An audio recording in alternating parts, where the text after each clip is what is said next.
Okay, so here we are. We are going to talk about the types of review the types of reproduction we discussed last time. We said that when the cells divide, obviously the organisms divide, the cells also divide.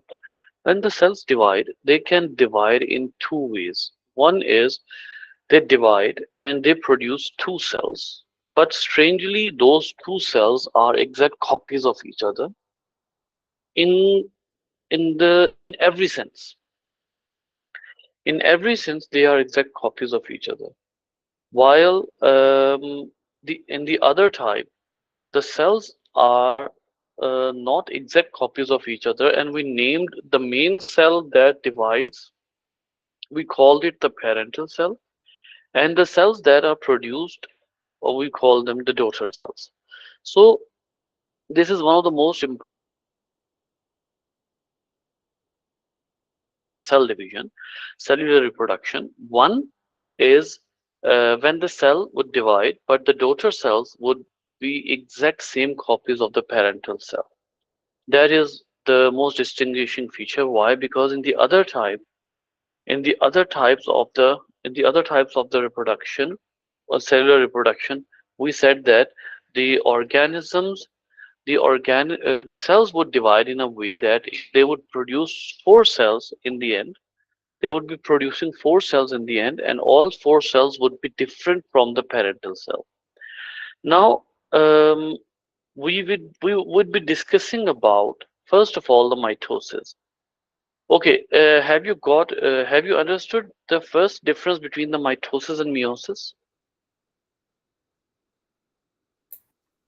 Um, I think we Hmm? covered it I last couldn't week, hear right? you. I mean, a few days ago we covered it. So mitosis is the form of cell division Your video is that. stuck, and I could not hear you. Can you hear me now? Hello, hello. I'm sorry. Yeah, now I can hear you. Basically, it was like the problem on my side, I guess. Is it fine? Can you hear me now? Yeah, yes, I can hear you. Hmm. So, we were discussing. We were saying that. Did you discuss? Did you understand mitosis and meiosis, the main Yes, concept? yes, Hmm. Okay.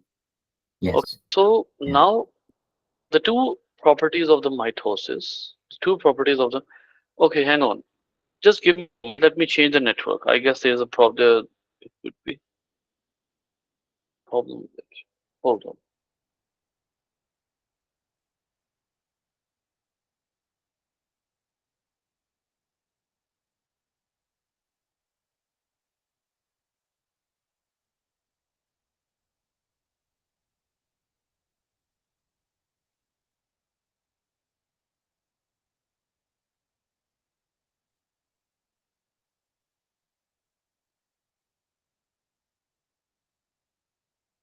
Okay, is it fine? Yeah, it's fine. Hmm. Okay, now for mitosis, we have already said the parental cell would be dividing into two daughter cells. And the second thing we said that all of them would be identical. Now, basically, in what sense they would be identical?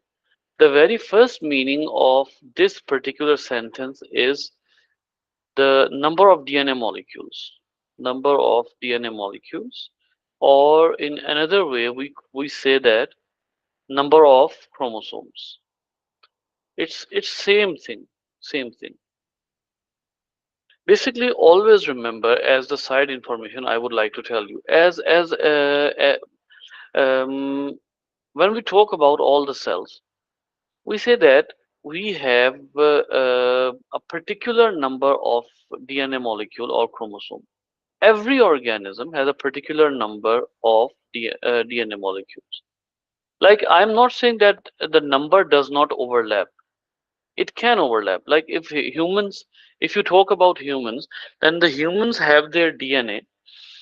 humans have their DNA inside the nucleus, and the total molecules of the DNA that every human nucleus possesses is 46. Let me repeat, total molecules of DNA that every human nucleus possesses is 46.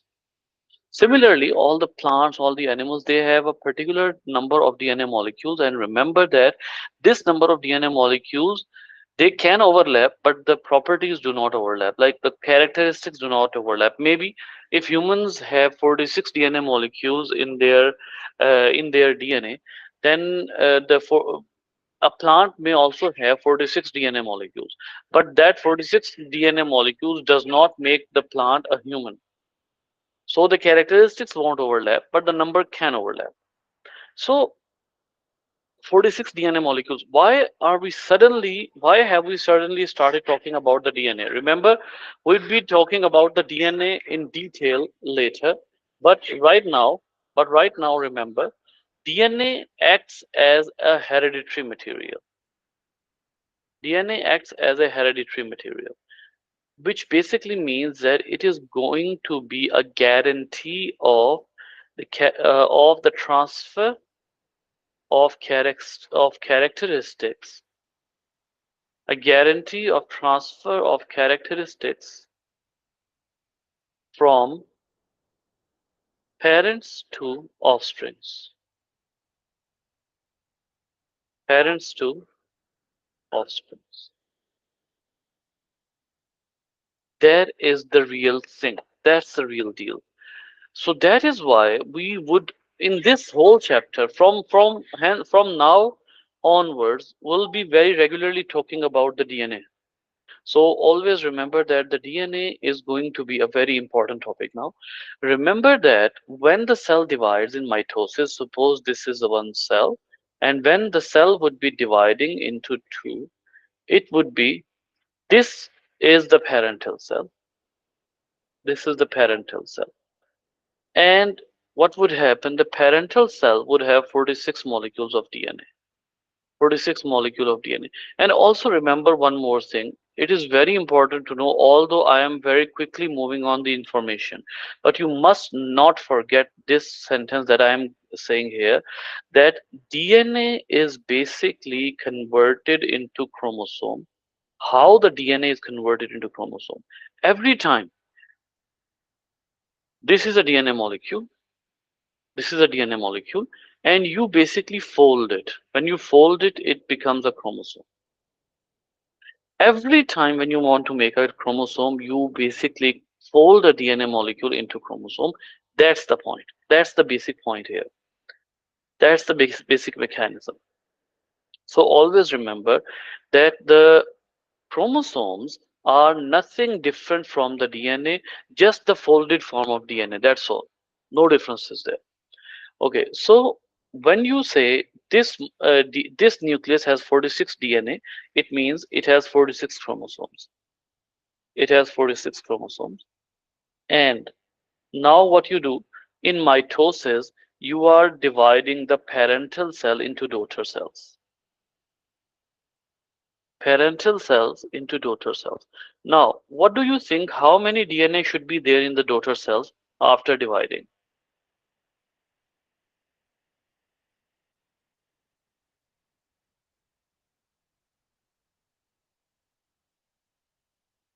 Um,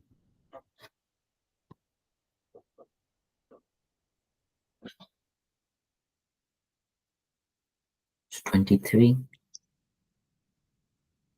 Like, would it 23. just divide Why are into? you saying that 23? It is dividing into two. But just above this particular diagram, I have written a sentence just above it. Try reading that sentence. What have we written here there? Each one would be 23, right? But they would still add up to 46.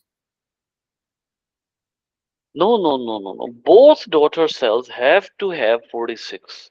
Each of them are identical. Each of them are identical to each other. Each daughter cells have to have 46 DNA molecules. That's the thing. If parental cell has 46, then the daughter cells should have 46 each. So how would it be possible?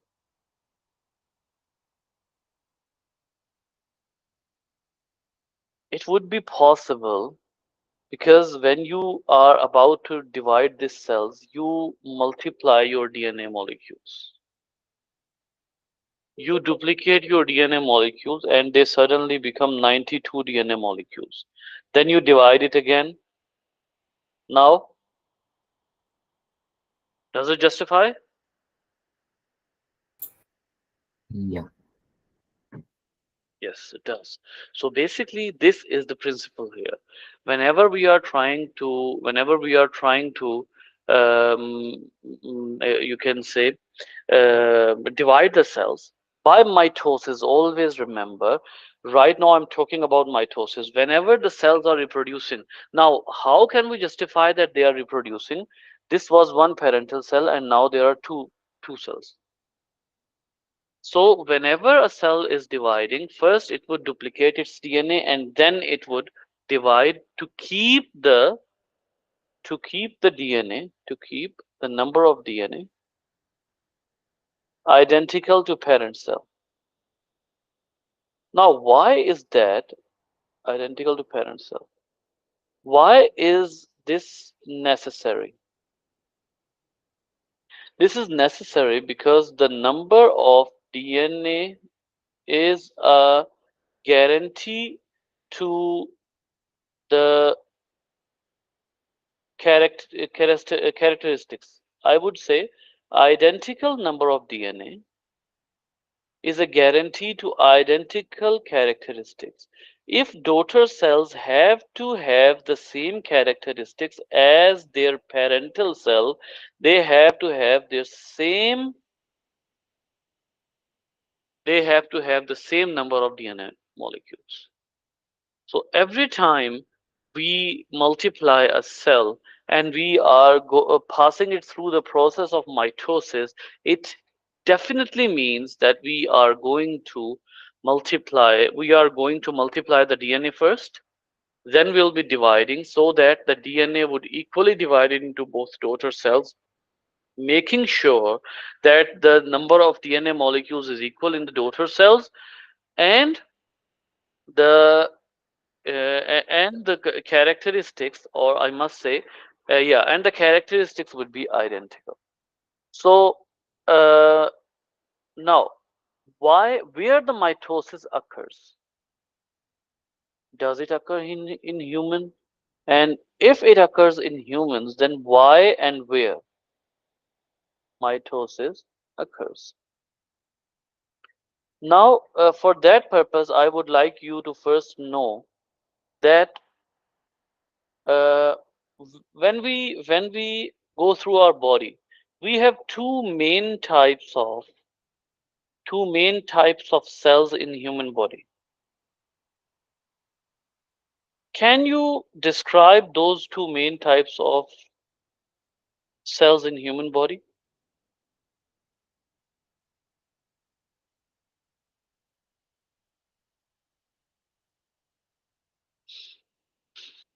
Was it like the eukaryotic and prokaryotic cells? No, no, no. That is the type of overall cells. Like the cells are divided into two categories. I am asking with reference to the Gametes? human body only. Yes, one is gametes and the other one. Uh, If you don't know, just like the that's other not one too I don't know. surprising because yeah. So basically, that's not surprising because I'm happy to see that you know the one type. So gametes, yes, gametes is one of the types. Let's discuss the gametes first. The gametes basically are those types of cells which are included in sexual reproduction. They are involved in sexual reproduction and they don't perform any function of the body, don't perform any body function. And very important thing is that they are only found in gonads. You know about the gonads?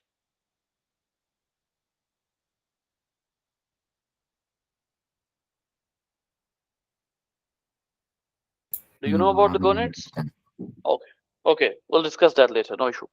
They are only found in gonads, and I'll write this feature in red, that they have half number of DNA molecules or chromosomes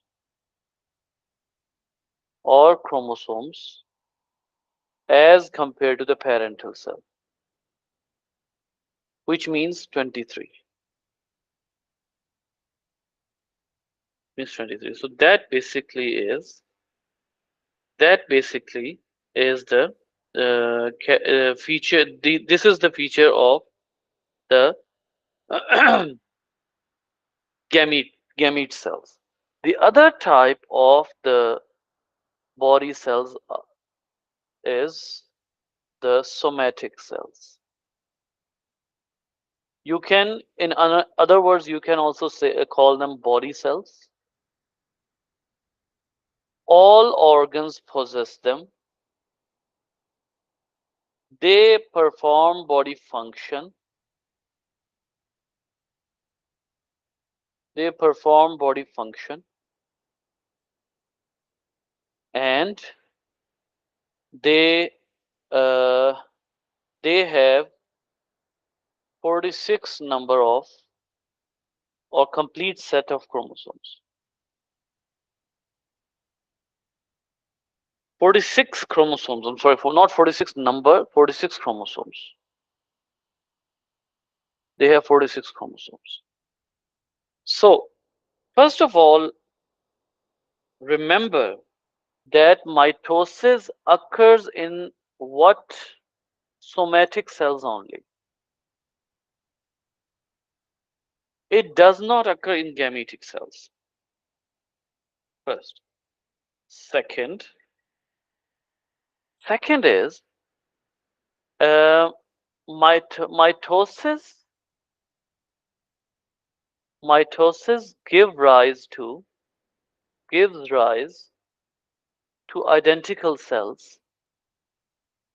identical cells. So the body can replace the dead cells and old worn out cells. And one thing you wrote in your test, that is the cells which wear off, or the proper word is they slough off from your digestive system while the food moves through the intestine and stomach. So all those cells have to um, be replaced. All those cells have to be replaced, and these cells, these cells have to be replaced, and the mitosis makes it possible. See, what you simply are doing, you are making the same cell. You are making the same cell. Like it is just like you have one brick placed somewhere, and that brick got older and it got cracks. What are you doing? You are taking the identical piece of brick and you replace the older brick with the newer one. So that is the way it is going to happen, that mitosis makes us able to produce more cells, fresh cells, that would be replacing the worn out cells.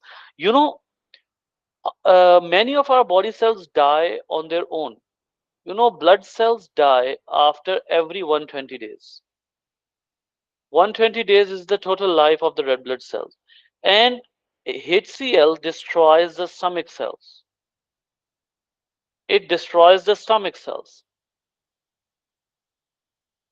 So simply saying that whenever you are going to whenever you are going to perform the replacement of the cells, you have to come up with the identical cells. And identical cells are only possible when you would perform the cell division or cellular reproduction that you call as the mitosis. Because identical cells would never be formed if you perform the meiosis. So that's the benefit. Got it? Yeah. Okay. Then uh, the mitosis helps in healing. Okay, now what it is? If you get the wound, your body quickly start to replace the dead cells with the fresh cells. So helping in healing of wound is done by the mitosis. Secondly, uh, fractured leg. If a person's particles of leg are intact, by particles of leg I mean that a person's leg is fractured, but it's not crushed. Like let's suppose the mm, yes, the bone of the calf muscle. You know the calf muscle, the bone below the knee, before our ankle and below the knee. There is a very strong long bone, two bones basically. If the bone breaks, but it is not crushed, then you bring together the two broken pieces and you try keeping them there, and you put a very strong plaster above them. What happens after some time? The bone grows itself and it is 99.9% fine, perfect. So, wound healing, fractured leg, everything is done. Even if a person's uh, body body parts like arms and legs are amputated, completely removed, still to cover the amputated part with the skin, the mitosis is required.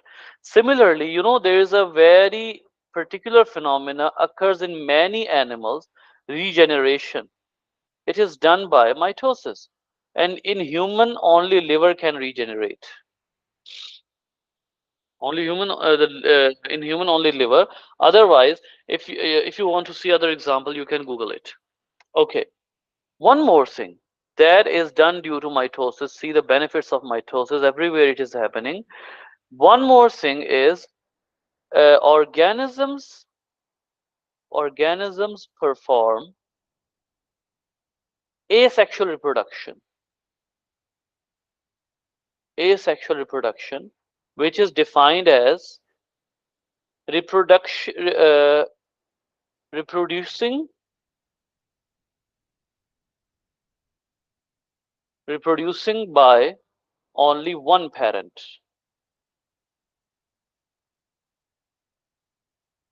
Only one parent. And they use the process of mitosis or the process very identical to it. The process very identical to it. That is what happens. These are the benefits of mitosis. In asexual reproduction, let me give you a small example. Um, budding, the process of budding, because it's a topic of the junior classes, that is why I'm expecting you may know. Budding. Yeah, budding. Yeah, I've heard of it. It's like it's a method of asexual reproduction, right? Exactly. It's an outgrowth that starts like getting bigger, and sometime it separates itself from the parental body. So the budding happens. The budding happens because of the mitosis. That is basically the asexual reproduction. So the mitosis helps in asexual reproduction. That is why it is quite beneficial. Any problem in mitosis topic? No, no problem. It's clear. Okay, then the meiosis. Meiosis, first of all, the parental cell is single it divides into four daughter cells, and all the daughter cells have 23 DNA molecules. 23 DNA molecules. So it definitely means we can say that they are non-identical. And the third thing, the meiosis occurs in two phases. Occurs in two phases. A very important phenomena occurs during the meiosis, and that is the DNA changes itself during this procedure.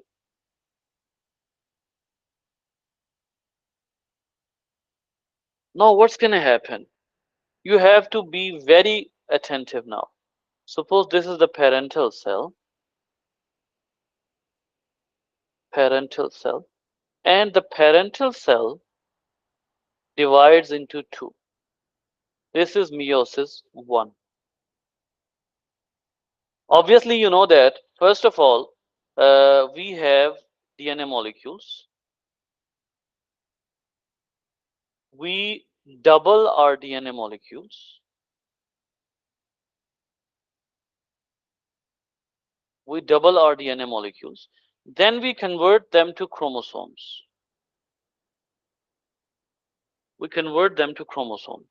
Let me go back to the mitosis and do the same thing there so that you can understand while revising it. You have DNA molecules. First, you double them.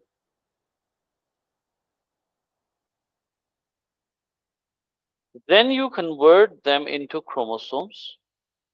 And then you divide the chromosomes from the middle, meaning that one part of chromosome would go in one cell and the other part of the chromosome would go in the other cell. Basically, the actual form of DNA is not duplicated form. You know very well. Actual form of DNA is the single form. So you want to make it single. You want to make it single. Once you duplicate your DNA, you turn into chromosome, but it does not remove the fact that your DNA is still duplicated. So you want to make it single. So by the end of mitosis, you divide the chromosomes from the middle to separate the duplicated DNA into the single one. You getting it? Yes. Now, in the meiosis procedure, this would change a bit. And there is the real difference of the meiosis and mitosis. Now, what's going to happen?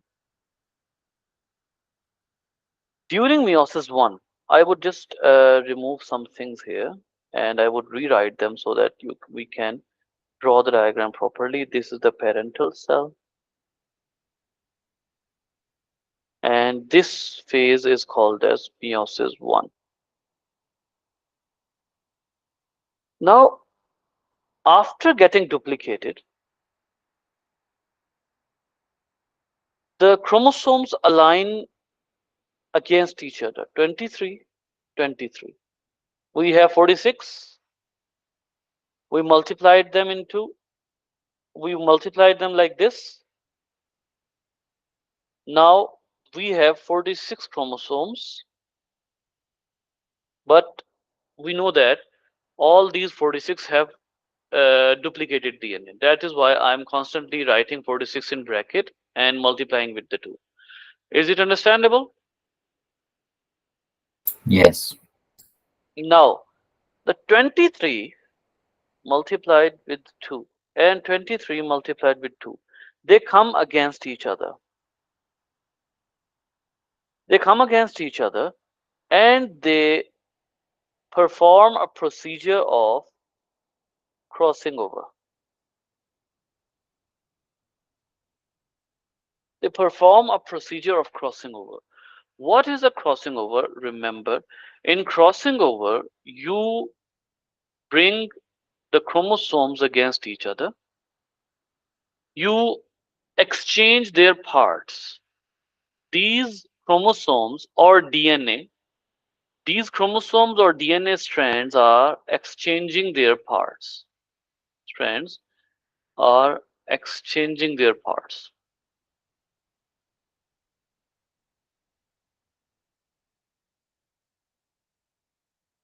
Once they exchange their parts, they would separate.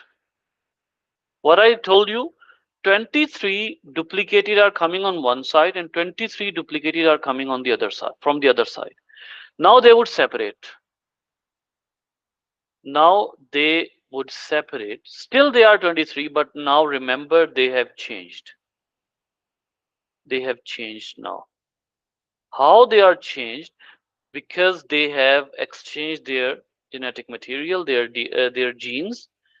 They have exchanged their parts. Now they have separated.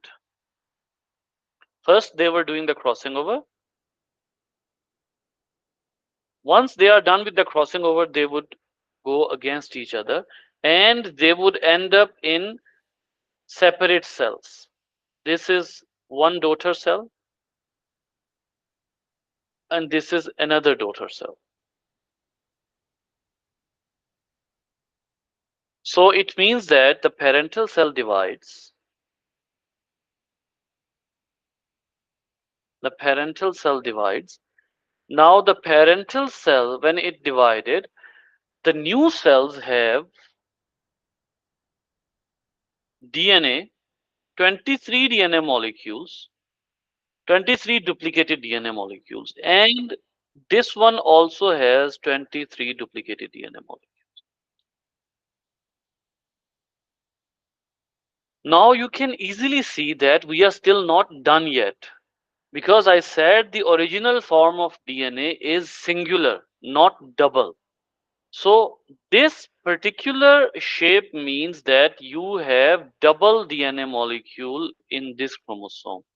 In what shape you need to bring it? You need to bring it in this shape. This is the single DNA. So it means that why do you need to perform meiosis 2? You need to perform meiosis 2 so that you can separate the double DNA molecule to single ones. 1, 2, 3, 4. Now all of them have 23, 23, 23, and 23 DNA molecules. So let me revise this so that we can easily settle the things down. Number one, we duplicated our chromosome. Then we did a strange thing. We brought 23 chromosomes from and 23 duplicated. We brought 23 duplicated against the other 23 duplicated because we had 46 duplicated chromosomes. So we brought 23 duplicated against 23 duplicated. And then we did the crossing over. When we did the crossover, the DNA exchanged their parts and then they got separated. Then they separate. When they separate from each other, they go into different cells. Now it means that you have 23 duplicated on one side and 23 duplicated on other side. They go into separate cells. Now you need to make them what? You need to make them singular.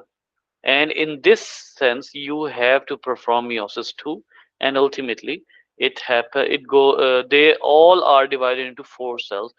Remember that it only occurs in gametes.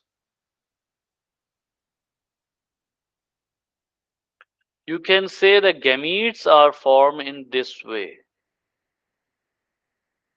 formed this way, and it only occurs in the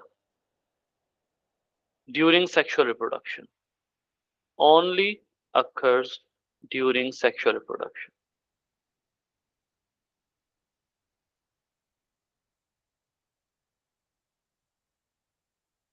So that is the difference between the mitosis and meiosis. The real thing is that the DNA exchange their particles. One thing I wanted you to know is that the gonads. Remember, gonads are those organs of the body that differentiate the male and female. Actually, these are not always external parts. Gonads are those parts in which gametes are formed. In which gametes are formed, though so they are different in males and females. In males, the gonads are testicles, which are external, and the females, the gonads are ovaries, which are internal. So that basically is the idea. Always remember, the meiosis only occurs in the gonads. Meiosis only occurs in gonads, or also only to give rise to gametes. To gametes. Why am I writing this sentence? If the gonads, if the gonads are damaged, they would still be repaired, still be repaired by mitosis. This is another very strong fact, that if the gonads are performing meiosis, that is only for the formation of gametes, only for the formation of gametes. If you damage the gonads, then still the mitosis would heal it. You getting it? Yeah. Okay. So any problem till here? No. Now, all right. Now coming to the a very important part, and that is the sexual and asexual reproduction. Basically, this part, you can simply say that this part is very much associated with the one that we already have discussed, and that is the mitosis occurs in asexual reproduction and meiosis occur in sexual reproduction. But some things we need to clarify about these types. See, first of all, when we talk about sexual reproduction,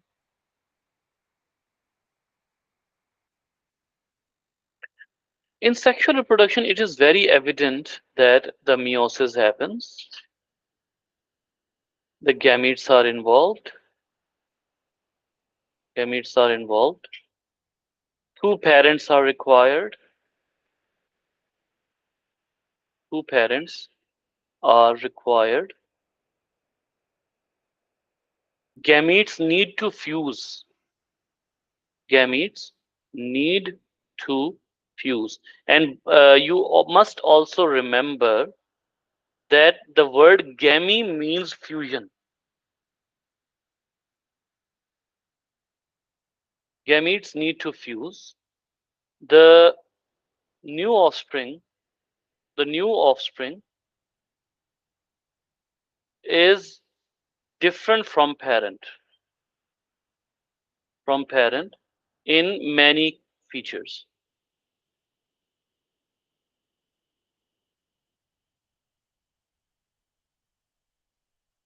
But you must also know that in asexual reproduction, only mitosis occurs. The gametes are not involved. It can be done by single parent. No gametes required. No gametes need to fuse. New offspring is exact identical copy of the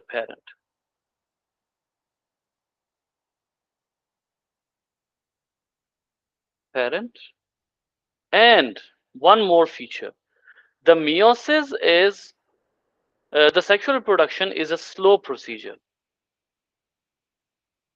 while asexual reproduction is quite fast.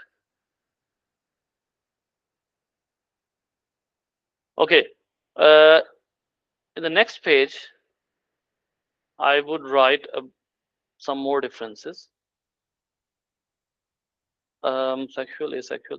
Okay, no, these basically don't need to, these differences are not required to be mentioned. There are few examples of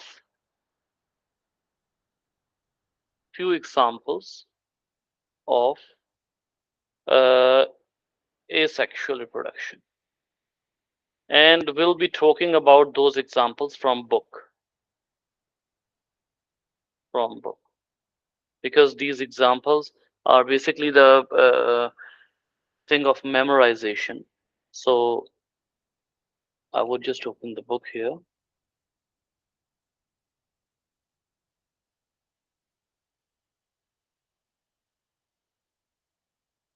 Okay, and remember that the asexual reproduction, about the asexual reproduction, I need you to know that uh, it can happen in some animals, but all plants, fungi, prototists, and bacteria.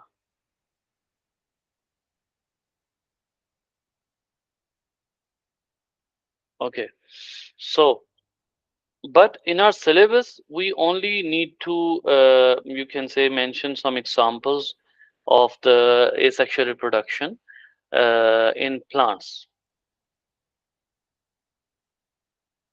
All right, so first examples of asexual reproduction in plants is it is also okay.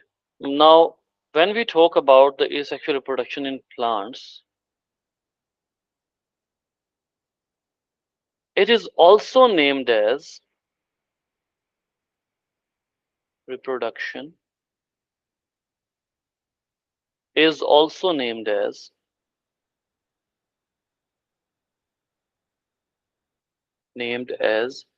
vegetative propagation.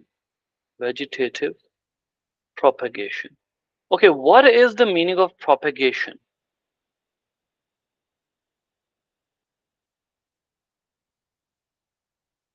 Hmm? Propagation, is it like, I know the English meaning is like widely spreading. Yeah, So the biological meaning would be maybe like like spreading or increasing. breeding plants in bulk. No, no, no. Basically, it's basically like increasing. There are two types of plant organs. One is vegetative organs, and the other one is a sexual organ. The only organ that is regarded as a sexual organ in plants is the flower, and the rest of the parts are called as vegetative parts. So if the plant reproduces by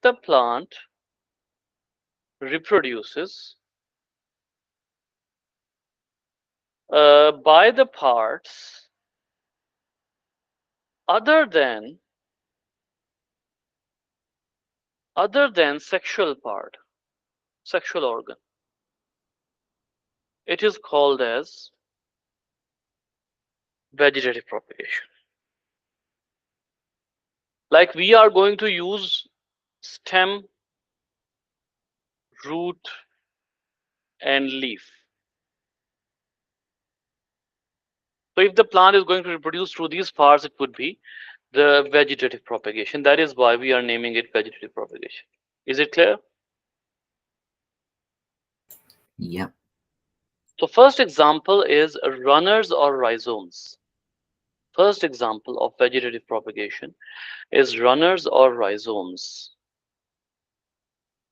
Okay, what are runners and rhizomes? First of all, remember, see, this is very typical and very, very beautiful that this is the whole plant.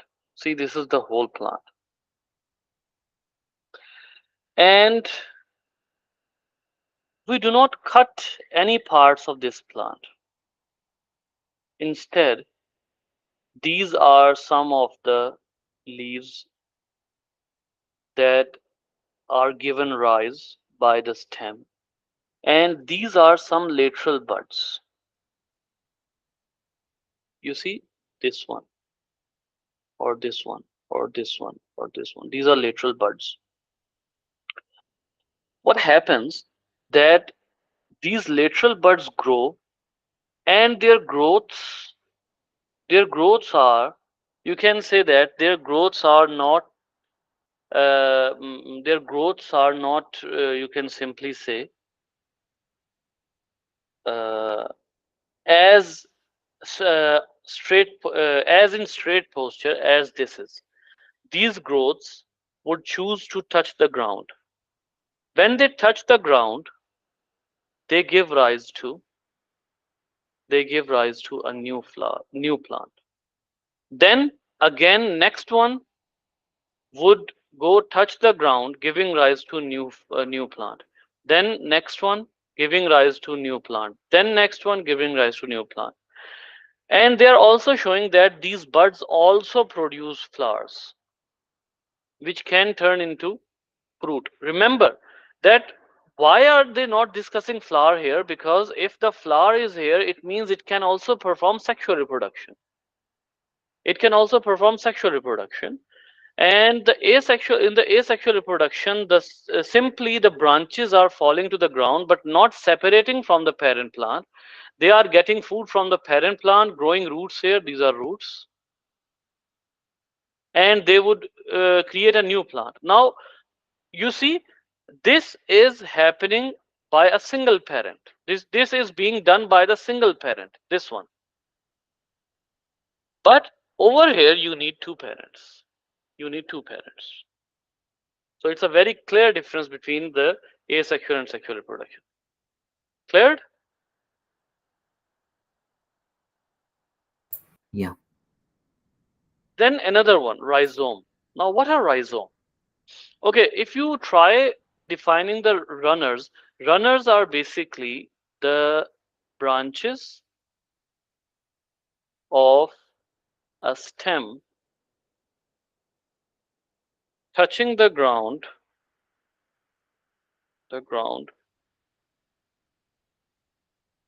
producing new plant every time while taking the food from stem. Rhizome itself is an underground stem. Underground stem. Let me give you an example of a grass. Have you ever seen the stem of a grass? Like just the grass blade itself, Uh, Hold on. or like that sort of stick in the grass sometimes. Yeah, when you uproot the grass, Yeah, yeah, I've seen it. yeah, you can see there's some brownish sticks-like thing. That is the that is basically the stem, underground stem. So you can say that that is the rhizome. And how is it giving rise to new one? Basically, if you closely look at the gardeners, what they do, they would be picking a lot of grass from one lawn, taking it to another lawn which had no grass. They would just put the grasses below the ground. They would just like they would have a particular tool. They would insert that tool into the soil, picking up a bit of soil and just pushing the grass below the soil.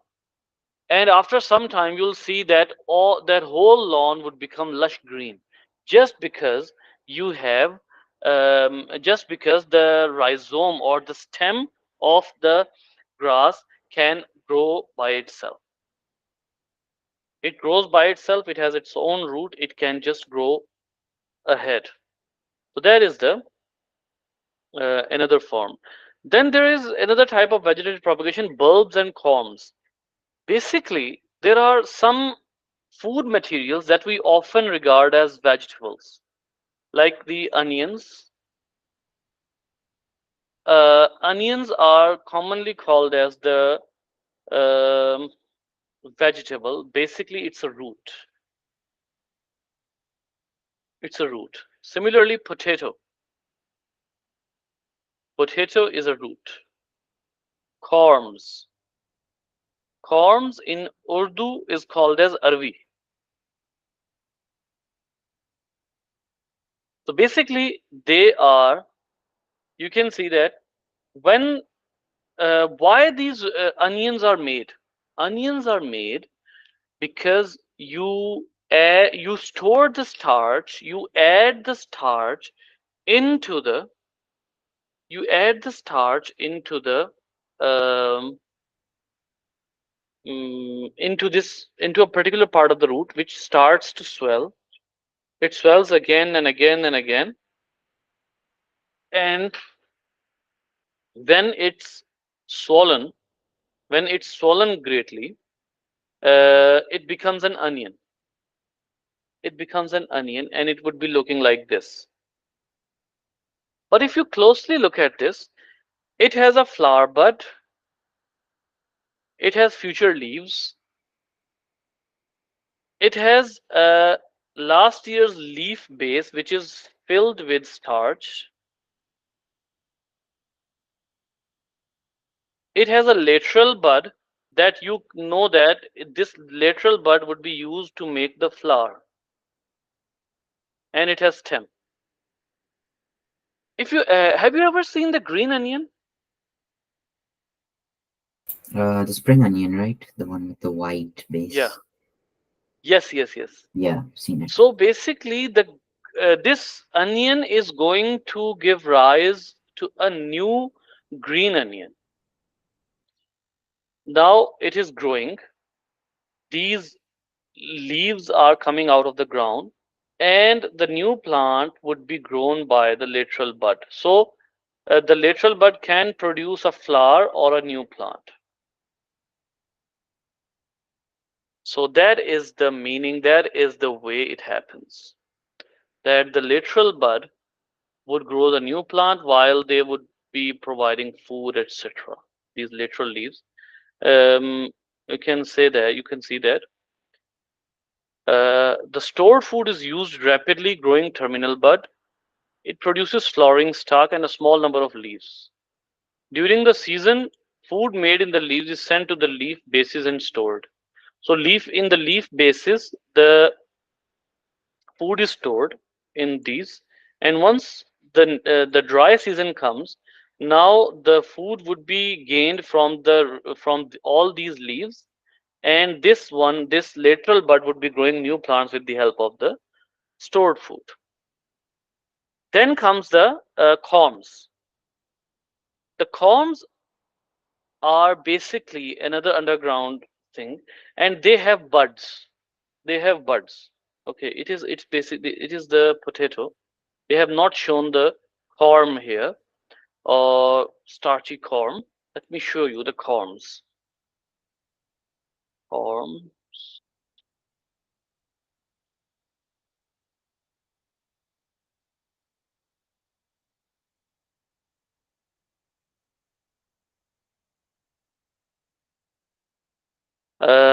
This is the corm. It's in, it's from the family of the that thing that I told you about. Okay, so then comes the tubers. The tubers, as I have already told you, that they are stored starch. So potato tubers have another name, potato, and they have lateral bud, new tuber, there is rhizome.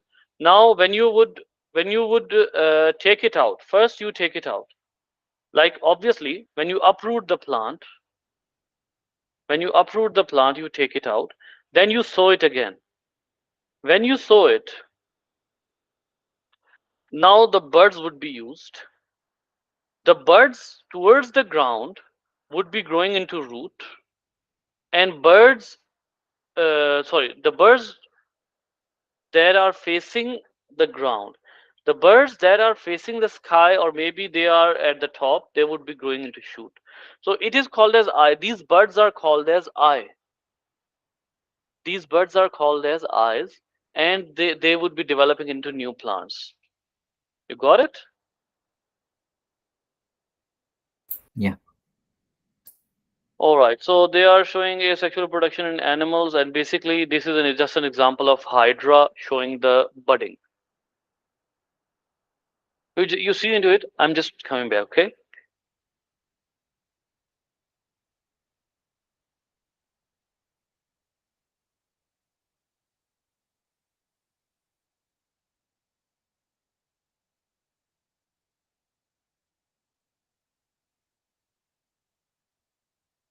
Sorry, did you ask me a question? I didn't get that last bit.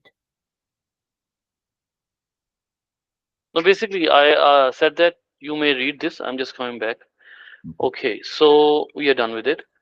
Now moving into another important part, sexual reproduction in plants. Okay. Now for this purpose, I'd open a slide and I will send that slide to you as well. Just give me a moment.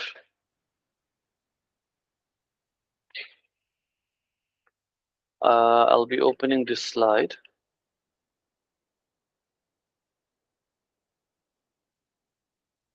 Actually, the slide is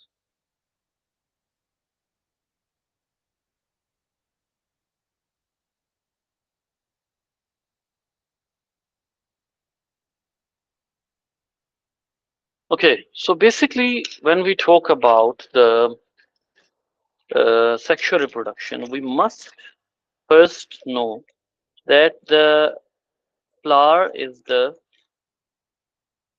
reproductive part of the plant. It's the flower that carries out the reproduction. And obviously, if we need to know about the structural part, about the flower, and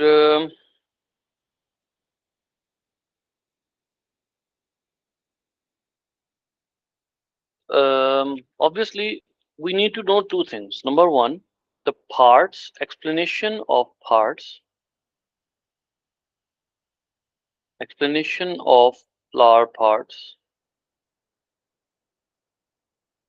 their role in reproduction,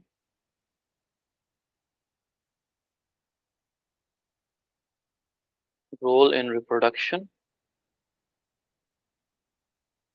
These two things are main that we will be discussing in this particular slide. The flowers are very unique things, and multiple parts of the flowers are there. Some are directly involved in reproduction. Other are just supportive. So we'll be looking into the parts of the flowers. This is the general structure of a flower. It is not necessary that all the flowers would be looking like this. The flowers, when we see what part is attaching the flower to the branch, that is the pedicel, and then there is a receptacle. The pedicel sometimes becomes very helpful because it can keep the flower high in the air, high in the air, in the air. And the receptacle is also important to keep the flower stable. Then comes the sepals. All right, what is your concept about the sepals? I've never heard of it.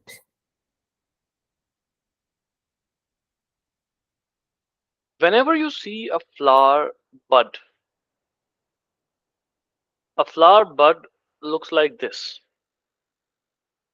and it is always covered by some green leaf-like structures. It is covered by some green leaf-like structures, and it would open to flower. Like when the flower needs to come out, then these leaf-like green things have to open so the flower can come out. These leaf-like green things are called as sepals, and there is no more use of them. There is no more use of them. Like you do not say that they may be like participating in something else. No, they are not going to participate in anything. The sepals. So they were just covering the flower bud, covering flower bud. Okay. Then comes the another part, sepals. It is one of the very important parts of the flower. It is colorful, and it is basically important to attract the animals for pollination. For pollination. So very useful. Very useful. Yet um, the bees are most attracted to them. And I would suggest you a Netflix documentary. I don't know the name yet. That Netflix documentary tells us that these flowers have patterns that we cannot see with our ordinary eye, but the bees have the vision. Obviously, not better than us, but they have some receptors that can determine that pattern. So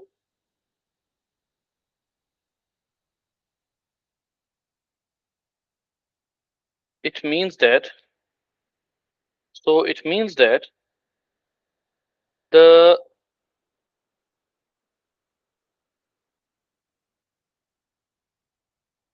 it means that these petals are really important parts of the flower because they are going to attract very important agents of pollination.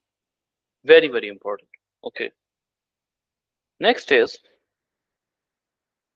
next part. Now these parts are all uh, categorized as supportive parts: pedicel, receptacle, sepal, petal. These are supportive parts. Then come the real parts that are directly involved. And obviously, directly involved parts are going to be the male part and the female part.